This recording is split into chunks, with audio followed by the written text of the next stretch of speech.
Stella Alfini, and this is the first in my series, Gourmet Recipes for Sensual Types, but easy as ABC.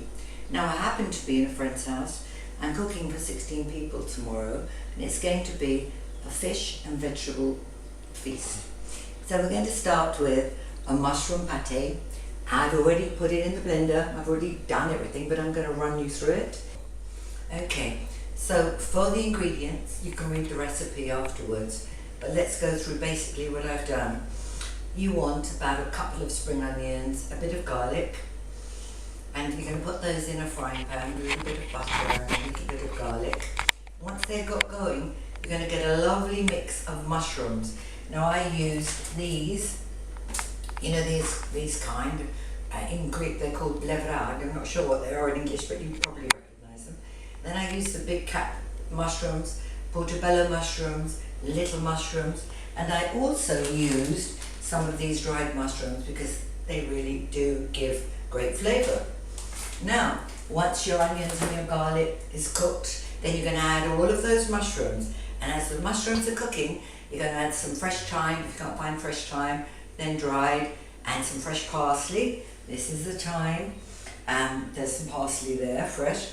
If you can't find them, dried will do. Now, for this recipe, normally I would use sherry, but in my friend's house, we don't have any sherry. So what I found was some sweet wine from Santorini. So basically, you can improvise. That's the whole thing about cooking. So once you've got the mushrooms going and the wine's evaporated, you put it in a blender.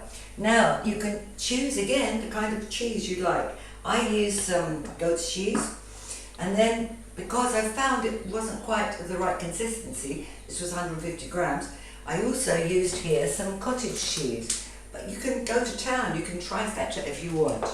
Now, before I did all this, I put this, as I said, in the blender, whisked it all around with the cheeses. But before that, what I did was I took some walnuts and I toasted them in the oven for 10 minutes.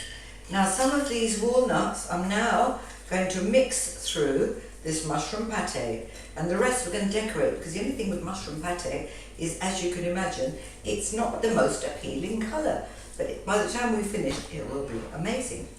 So this we are going to put in the fridge. It's going to be there for at least 8 hours. Then we're going to turn it out by using the cling film, and then we're going to decorate the top with walnuts, and it's going to look very pretty. So there is the mushroom pate. As I said, for more details, check the recipe. We are next going to move on to the smoked rat recipe, which I think you're going to love.